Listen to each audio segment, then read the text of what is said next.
we continue with different aspects of equations of the equations of motion, and in this case particularly we are discussing the famous continuity equation, or also known as mass conservation equation.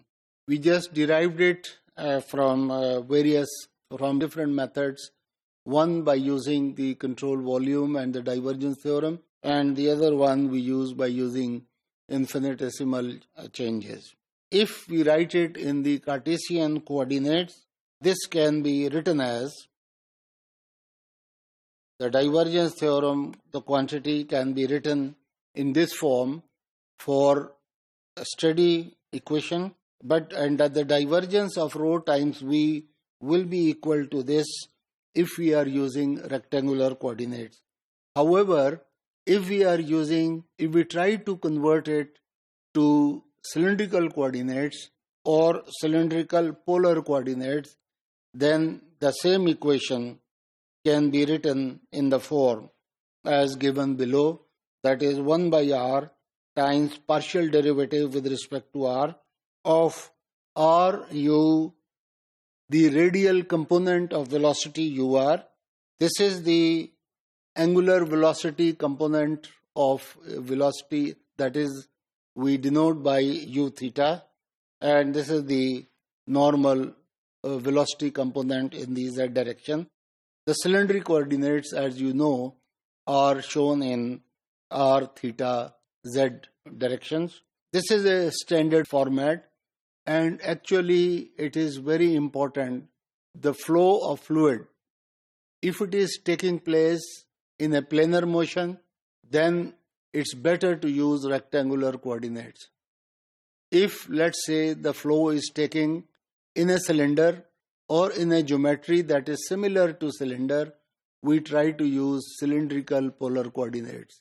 And similarly, if sometime we need to require spherical coordinates because of the type of the motion, then we use spherical polar coordinates. So the transformation is done according to the requirement. For the divergence part, we have written this. So the equation that we obtained and that we wrote in this form, if we expand it by using the divergence formula for vector quantities, this will be equivalent to derivative of rho with respect to time as it is, but divergence of rho times v will be equal to d rho by dt plus v times gradient of rho. And remember, gradient of a scalar quantity is a vector.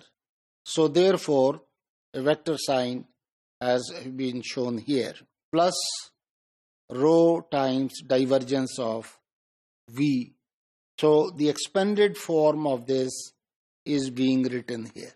But this much component in this expanded form is known as material derivative of rho. And remember, the material derivative is when we are taking the changes in the flow that are taking place with the flow. That is known as material derivative. As the material element moves through a flow field, its density changes according to the equation.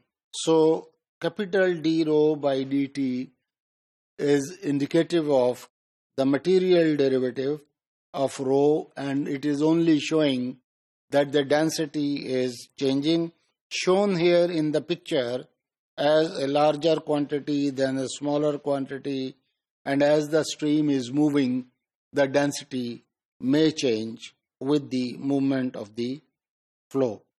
On the other hand, if the changes in the density of the material element are negligibly small compared to the magnitude of the velocity changes, then the divergence of v as the elements has moved all around, then we take 1 over rho times capital D by dt of rho as approximately equal to 0.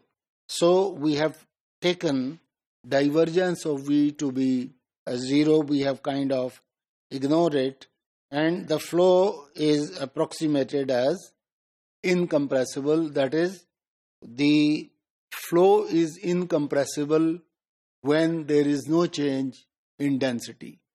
And as we have said here, if the changes in density are, the changes may be taking place, but they are so small as compared to the changes of the magnitude of the velocity that they can be ignored, and therefore this is approximately equal to 0, or this quantity is approaching 0, and we are left with a quantity divergence of V is equal to 0.